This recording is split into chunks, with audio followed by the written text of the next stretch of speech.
हाँ जी, ग्रेविटेशन का कानून हमने पढ़ना है। तो ये कानून जो है वो बिल्कुल सिंपल कानून है कि कायनात का हर जिस्म दूसरे जिस्म को कशिश करता है अपनी तरफ, और ये जो कशिश की क़ुव्वत है ये बुनियादी तौर पे उसके दोनों के मैसेज के हासिल ज़रब के डायरेक्टली प्रोपोर्शनल और उनके दरमियान फासले के मुरब्बे के इन्वर्सली प्रोपोर्शनल है। यानी दोनों मैसेज को आप लेंगे, अच्छा दोनों मैसेज जो हैं उसको आपने दोनों मैसेज को अपने मल्टीप्लाई करना है और उसके डायरेक्टली प्रोपोर्शनल हो जाएगा, और उनके दरमियान जो फासला होगा उसके स्क्वायर के इन्वर्सली प्रोपोर्शनल होगा। यानी मैसेज को ज़रब करेंगे उसके डायरेक्टली प्रोपोर्शनल है। मैस जितने ज़्यादा हैं उतनी फोर्स ऑफ ग्रेविटेशन या कशिश की क़ुव्वत भी ज़्यादा होगी, और जो उनका फासला है उसके इन्वर्सली प्रोपोर्शनल है। ठीक है जी, तो ये हमें देखना है फार्मूला उसने हमें दिया हुआ है कि फोर्स डायरेक्टली प्रोपोर्शन है m1 m2 के। m1 क्या है, mass of the first object, और m2 क्या है, mass of the second object. तो पहले ऑब्जेक्ट के मैस और सेकंड ऑब्जेक्ट के मैस को ज़रब करना है हमने, मल्टीप्लाई करना है, वैसे नहीं मल्टीप्लाई करना है, और वो उसके फोर्स डायरेक्टली प्रोपोर्शनल है। अब यहाँ पे जो है, और इसके बाद अगर नीचे आ जाएँ तो फोर्स जब इन्वर्सली प्रोपोर्शन है उनके दरमियान फासले के स्क्वायर के, फासले के स्क्वायर के मुरब्बे के, फासले के मुरब्बे के इन्वर्सली प्रोपोर्शन है। अगर दोनों को इकट्ठा करें तो F equal to m1 m2 over d2 आ जाएगा, और अगर प्रोपोर्शनैलिटी ख़त्म करें तो ये आ जाएगा F equal to g m1 m2 over d square. यानी ये आप जब प्रोपोर्शनैलिटी का साइन ख़त्म करते हैं ये वाला, तो एक बराबर आ जाता है, और एक ग्रेविटेशनल कांस्टेंट जो है g, कैपिटल G जिसको हम कहते हैं, ये आ जाता है। ठीक है जी, अब इसमें सवाल ऑब्जेक्टिव में कैसे आएंगे, ये शॉर्ट क्वेश्चन बाज़ का वो दे देता है। वो कहता है फ़र्ज़ करें अजसाम का मैस दुगना कर दिया, the mass of the object is इसमें मेड ट्वाइस, यानी उसको आपने दुगना कर दिया है। What is is effect on the force of gravitation, gravitation की फोर्स पे उसका क्या असर होगा। ठीक है जी, उर्दू में हम क्या कहेंगे, अगर अजसाम के मैस को दुगना कर दिया जाए तो उसका ग्रेविटेशन पे क्या असर होगा। और एक सवाल दूसरा हो सकता है कि the distance between the object is made twice, अगर फासला जो है वो दुगना कर दिया जाए तो क्या असर होगा। इवन दुगना भी कह सकते हैं, आधा भी कह सकते हैं, कुछ भी कह सकते हैं। आपको कैसे पता चलेगा, आपने देखना है कि वो डायरेक्टली प्रोपोर्शनल है और इन्वर्सली प्रोपोर्शनल है एक, और दूसरा ये कि क्या वो सादा रकम के प्रोपोर्शनल है या उसके स्क्वायर के प्रोपोर्शनल है। अगर वो सादा रकम के प्रोपोर्शनल होगा तो उसकी फोर्स में वैसा ही इजाफा होगा जैसा कि सिंपल में, यानी कि सिंपल वैल्यू से पता चलता है। लेकिन अगर वो स्क्वायर हुआ तो आपको डिफरेंस को भी डबल करना पड़ेगा। मिसाल के तौर पे अगर मैस डबल करते तो फोर्स डबल हो जाएगी, क्योंकि यहाँ कोई स्क्वायर नहीं है। मैस डबल किया है और हमने कहा डायरेक्टली प्रोपोर्शनल है फोर्स, तो मैस डबल करने से फोर्स भी डबल हो गई। अब फासले को अगर हम देखेंगे तो जब आप फासला डबल करेंगे तो पहले तो आपने देखना है कि फासले से ये फोर्स कम होगी, फासले से फोर्स जो है वो कम होगी, क्योंकि फासला नीचे है और फोर्स ऊपर है, तो दोनों इन्वर्सली प्रोपोर्शनल हैं। तो फासला बढ़ाने से फोर्स जो है वो कम होगी, मैस बढ़ाने से ज़्यादा होगी, फासला बढ़ाने से कम होगी। अब कितनी कम होगी, अगर आप फासला दुगना करते हैं तो नीचे तो है स्क्वायर, तो 2 का फिर स्क्वायर लेना पड़ेगा, वो कितना बन जाएगा 4, इसका मतलब 4 गुना कम होगी। ठीक है जी, ऊपर हो तो बढ़नी चाहिए, नीचे हो तो कम होती है, लेकिन चूंकि स्क्वायर है तो स्क्वायर की वजह से जितनी वो आपको वैल्यू देगा उससे उतने गुना आपने कहना है कि बढ़ जाएगी। इस बच्चे को लाओ, तुम्हारा मुंह किधर को है यार, बच्चे इधर को देखो ना, ये स्क्रीन है, मैं इधर बोल रहा हूँ। तो मैं उर्दू में बोलूँगा, क्वेश्चन तो एक ही जैसी है कि नहीं है, जहाँ फ़र्क होता है मैं दूसरी बुक खोलता हूँ ना उसमें। अच्छा जी, तो ये अगर हमने देखना है, इसका मैस जो है वो मैस के तो डायरेक्टली प्रोपोर्शनल है, इस वजह से मैस जो है उसकी में जितना आप इजाफा करेंगे फोर्स में उतना ही इजाफा होगा। वो कहे जी मैस दुगना कर दिया, फोर्स 2 गुना हो गई। वो कहे जी मैस 4 गुना कर दिया, फोर्स 4 गुना हो गई। मैस 6 गुना कर दिया, 6 गुना हो गई। मैस आधा कर दिया, फोर्स आधी होगी। लेकिन जब आप डिस्टेंस की बात करेंगे तो चूँकि डिस्टेंस का स्क्वायर है, सादा रकम नहीं है, उसका स्क्वायर है, उसकी पावर है, तो आपको भी कीमत की पावर लेनी पड़ेगी। वो कहेगा जी फोर्स आधी कर दी, यहाँ डबल कर दी डिस्टेंस, सॉरी माजरत, डिस्टेंस यानी फासला डबल कर दिया। तो जैसे ही फासला डबल करेगा, आप डबल का पहले लेंगे स्क्वायर, वो हो जाएगा 4, तो आप कहेंगे 4 गुना कम होगी, क्योंकि वो नीचे है, फोर्स ऊपर है तो कम होनी चाहिए। तो इसकी लेकिन कितनी कम होगी, 4 गुना कम होगी। इसी की तरह अगर वो कहे जी फासला 3 गुना कर दिया है, तो आप कहेंगे कि फोर्स जो है वो 9 गुना जो है वो कम हो जाएगी। फासला 4 गुना कर दिया, फोर्स 16 गुना कम हो जाएगी।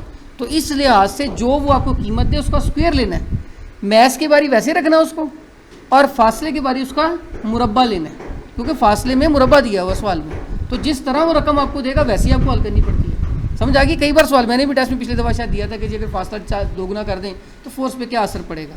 तो उसका यही आंसर आपने लिखना है कि फोर्स 4 गुना कम होगी, क्योंकि आप पहले निकालेंगे फासले का स्क्वायर मुरब्बा, और फिर बताएंगे कि इतनी कम होगी। ठीक होगा जी, चलें जी। अब यहाँ पे जी की वैल्यू को आपको देखना पड़ेगा। जी को प्रोपोर्शनैलिटी कांस्टेंट भी कहते हैं, यूनिवर्सल कांस्टेंट ऑफ ग्रेविटेशन या ग्रेविटेशनल कांस्टेंट भी कहते हैं। उर्दू में भी आप देख लें, कायनात में हर जिस्म दूसरे जिस्म को एक ऐसी फोर्स से अपनी जानिब कशिश करता है जो उनके मैसेज के हासिल ज़रब के डायरेक्टली प्रोपोर्शनल, यानी मैसेज के डायरेक्टली प्रोपोर्शनल, और उनके मराकज़ के दरमियान फासले के मुरब्बे के इन्वर्सली प्रोपोर्शनल है। तो बाकी फार्मूला वैसे ही जैसे मैंने उधर बताया था, एफ प्रोपोर्शन है m1 m2 के, एफ प्रोपोर्शन है 1/d² के, और जब इसे इकट्ठा करेंगे तो एफ प्रोपोर्शन है m1 m2/d² के, और F is equal to ji m1 m2/d²। यहाँ जो जी है वो बुनियादी तौर पे ग्रेविटेशनल कांस्टेंट है, इसे यूनिवर्सल ग्रेविटेशनल कांस्टेंट भी कहते हैं, प्रोपोर्शनैलिटी कांस्टेंट भी कहते हैं। प्रोपोर्शनैलिटी कांस्टेंट तो वैसे ही कहेंगे, जब भी प्रोपोर्शन ख़त्म करेंगे तो जो कांस्टेंट आ जाए, जैसे बॉयज़ लॉ में के आता है, कहीं और आएगा, तो जो कांस्टेंट आ जाए उसको प्रोपोर्शनैलिटी कांस्टेंट ही कहते हैं। फिर उसकी सवाल के हिसाब से उसका नाम रखा जाता है। जैसे ये सवाल ग्रेविटेशन का है तो फिर हम इसे कहेंगे ये ग्रेविटेशनल कांस्टेंट है, ग्रेविटेशनल कांस्टेंट। समझ आ गई? प्रोपोर्शनैलिटी कांस्टेंट वैसे ही कह देना उसको, क्योंकि हर कांस्टेंट जो प्रोपोर्शनैलिटी की जगह पे आता है वो प्रोपोर्शनैलिटी कांस्टेंट होता है। उसके बाद उसके सवाल के हिसाब से कि हम टॉपिक कौन सा पढ़ रहे हैं नाम रखा जाता है। चूँकि हम ग्रेविटेशन का टॉपिक पढ़ रहे हैं लिहाजा इसे हम क्या कहेंगे, ग्रेविटेशनल कांस्टेंट या यूनिवर्सल ग्रेविटेशनल कांस्टेंट भी कह दें। आपने इसकी दो चीज़ें याद करनी है कि इसकी कीमत 6.673 इंटू 10⁻11, और दूसरा इसका यूनिट भी कई बार पेपर में दे देते हैं, न्यूटन मीटर स्क्वायर पर किलोग्राम स्क्वायर, ये इसका यूनिट है। ठीक है जी, तो देखिए इसका आपने यूनिट भी याद करनी, कीमत भी 6.673 इंटू 10⁻11 न्यूटन मीटर स्क्वायर पर किलोग्राम स्क्वायर। ये इसका कीमत है 6.673 ज़ब 10 की ताकत -11। ये ज़ुबानी याद आपको होनी चाहिए, क्योंकि जितने न्यूमेरिकल चैप्टर में अपने सॉल्व करने हैं वहाँ आपने इसको ज़ुबानी जो है वो हल करना है। 6.673 ज़ब 10 की ताकत -11 न्यूटन मीटर स्क्वायर पर किलोग्राम स्क्वायर।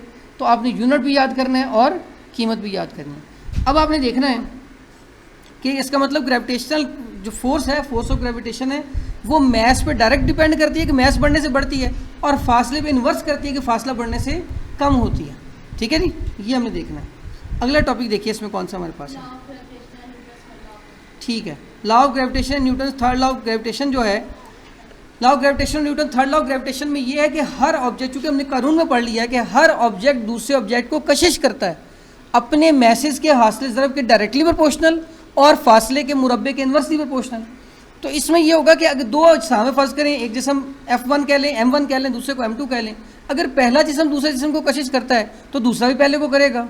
पहला जिस्म जो दूसरे को कशिश करता है वो फ़र्ज़ करें एक्शन फोर्स है, तो दूसरा जिस्म जो उसको कशिश करेगा वो रिएक्शन फोर्स है।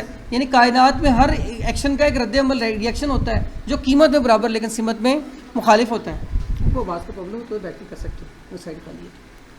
ठीक है जी, तो इस तरीके से वो कह रहा है कि अगर M1 मैस जो है वो F फोर्स लगा रहा है M2 के ऊपर, तो M2 भी F फोर्स ही लगा रहा होगा M1 के ऊपर, लेकिन सिमत ऑपोजिट होगी, क्योंकि पहले वाला उसे अपनी तरफ खींच रहा है, दूसरे वाला उसे अपनी तरफ खींच रहा है, तो एक अगर दाईं तरफ को जा रही है, एक बाईं तरफ को होगी, सिमत का फ़र्क होगा, लेकिन फोर्स दोनों क्या करेंगे, बराबर लगाएंगे। अगर पहला ऑब्जेक्ट M1 जो है वो F फोर्स लगा रहा है राइट से लेफ़्ट की तरफ, तो दूसरा ऑब्जेक्ट M2 लेफ़्ट से राइट की तरफ फोर्स लगा रहा होगा। इसका मतलब फोर्सेस कीमत में बराबर होंगी लेकिन सिमत में मुखालिफ होंगी। ठीक है जी, और ये आपने न्यूटन के तीसरे कानून में भी यही बात पढ़ी है, न्यूटन के तीसरे कानून में भी आपने यही बात पढ़ी है। वो कह रहे हैं नोट करें, mess M1 M2 force F से अपनी जानिब, M1 मैस M2 को फोर्स F के साथ अपनी जानिब खींचता है, इसी तरह M2 मैस M1 को उतनी ही फोर्स F से उसकी मुखालिफ सिमत से अपनी तरफ खींचता है। तो एक जब उसे अपनी तरफ खींचेगा, दूसरा उससे उल्टी सिमत से अपनी तरफ खींचेगा उसको। और ये न्यूटन के तीसरे कानून में भी हमने यही पढ़ा था कि हर अमल का एक रद्द-ए-अमल होता है। For every action there is a reaction which is equal in magnitude but opposite in direction. हर अमल का एक रद्द-ए-अमल होता है जो कीमत में मसावी होता है लेकिन अपनी जो है वो सिमत में मुखालिफ होता है। तो ये न्यूटन का तीसरा कानून और ग्रेविटेशन का कानून एक ही तरह से अमल कर रहे हैं। तो ये है न्यूटन का तीसरा कानून, न्यूटन का कानून और ग्रेविटेशन का कानून और न्यूटन का तीसरा कानून जो है। इसके बाद टॉपिक देखिएगा कौन सा, मैस ऑफ द अर्थ।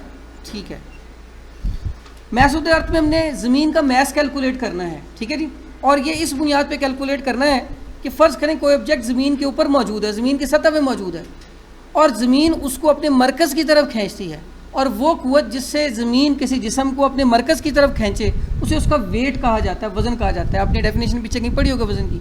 वो क़ुव्वत जिससे ज़मीन किसी जिस्म को अपने मरकज़ की तरफ खींचती है, the force with which earth attracts a body towards its center is called weight of the body।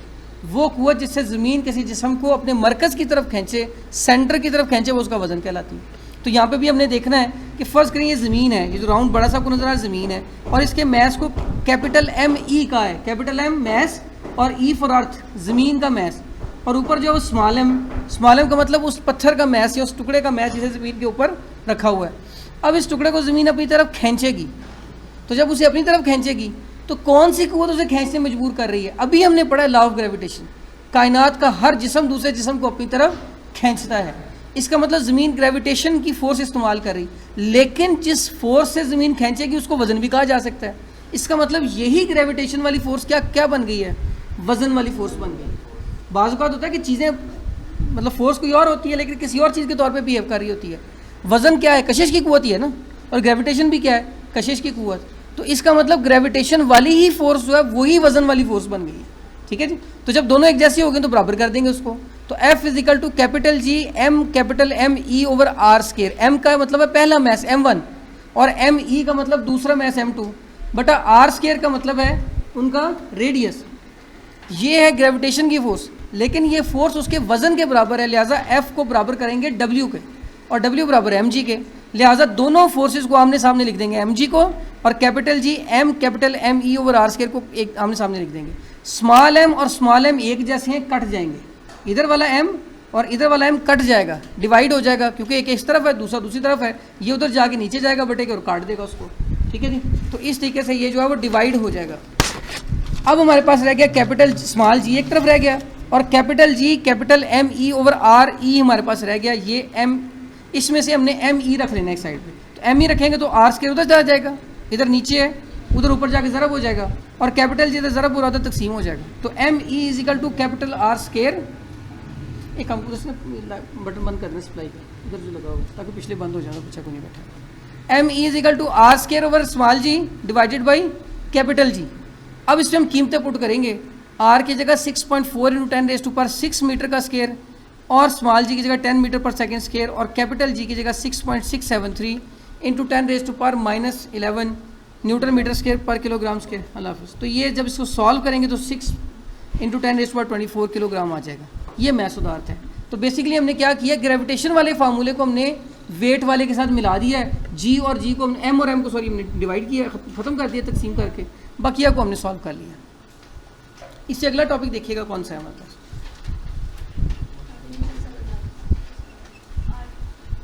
Urdu में भी एक बार देख लेते हैं, आल्दो की कैलकुलेशन वैसी ही है। एक उर्दू में ये जो ज़मीन का मैस है उर्दू में भी देख लें, वैसे ही लिखा हुआ। फर्स्ट करें मैस M का कोई जिस्म ज़मीन की सतह पे पड़ा हुआ है, मैंने कहा तो ऊपर पड़ा हुआ है, जैसा शक्ल में दिखाया। ज़मीन का मैस M E और रेडियस R है। इस जिस्म का ज़मीन के मरकज़ से फासला ज़मीन के रेडियस R ही के बराबर होगा, चूँकि वो ज़मीन के ऊपर ही पड़ा है, और ऊपर से लेकर सेंटर तक के फासले को रेडियस कहा गया, तो ज़मीन का रेडियस ही हम कहेंगे उसको भी, फासले को। तो ग्रेविटेशन कानून के मुताबिक इस जिस्म पे अमल करने वाली ज़मीन की ग्रेविटेशनल फोर्स F होगी। F equal to capital G small m M E over R square, और बिल्कुल वैसी कैलकुलेशन जैसे मैंने उधर बताई थी वो यहाँ पे मौजूद है। अच्छा, इसके बाद आर्टिफिशियल सैटेलाइट है हमारे पास। आर्टिफिशियल सैटेलाइट को हम देख लेते हैं। आर्टिफिशियल सैटेलाइट किसको कहते हैं? ये सबसे पहले हमने देखना है सैटेलाइट किसको कहते हैं। जब भी कोई जिस्म किसी सियारे के गिर्द घूमना शुरू कर दे, प्लेनेट के गिर्द घूमना शुरू कर दे, उसको सैटेलाइट कह दिया था। कोई भी चीज़ यहाँ से हम कोई चीज़ भेजें, वो घूमना शुरू कर दे, या नेचुरली कुदरती तौर पे वो उस प्लेनेट के गिर्द घूम रही हो, जैसे चांद जो है वो ज़मीन के गिर्द पहले घूम रहा है, और कई सियारों में चांद है, कईयों में ज़्यादा भी हैं, एक से ज़्यादा भी हैं, हमारे यहाँ पे एक है। ठीक है जी, बाकी कई प्लैनेट्स पे ज़्यादा भी हैं। तो इसका मतलब है कि जब कोई जो है वो कोई जिस्म, कोई ऑब्जेक्ट जो है वो किसी प्लेनेट के गिर्द घूमना शुरू कर दे तो उसको सैटेलाइट कह देते हैं। अगर वो कुदरती तौर पे घूम रहा है, यानी पहले से घूम रहा है, हमने नहीं बनाया उसको, पहले से बनाया है, तो वो नेचुरल सैटेलाइट कहलाएगा। लेकिन अगर इसके बरक्स हम किसी को भेज दें तो वो आर्टिफिशियल सैटेलाइट यानी मसनूई सैटेलाइट कहलाएगा। आर्टिफिशियल का मतलब मसनूई, यानी वो है नहीं लेकिन हम भेजें। अब हम क्यों भेजेंगे? बहुत से मकासद के लिए भेज सकते हैं। मिसाल के तौर पे दुनिया के एक खित्ते से दूसरे खित्ते में रब्ता करने के कई तरीके हैं। एक तरीका यह कि वायर डाल दें, यहाँ से तार लेके उधर तार ले जाएं, और यहाँ से टेलीफोन कॉल करें उधर भी पहुँच जाए। एक तो ये बड़ा कॉस्टली है, इतनी लंबी तार, फिर कहीं पे सहरा आ जाएगा, कहीं पे समंदर आ जाएगा, कहीं पे पहाड़ आ जाएंगे, इतनी जगहों से गुजारना बहुत मुश्किल हो जाएगा, खर्चा बढ़ जाएगा।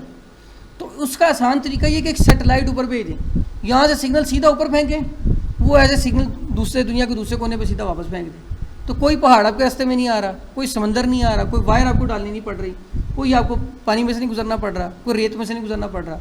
तो बहुत कम खर्चे के साथ आप बड़ी तेज़ी से कम्युनिकेट कर सकते हैं। तो उसके लिए ज़ाहिर बात है सेटेलाइट भेजना होगा।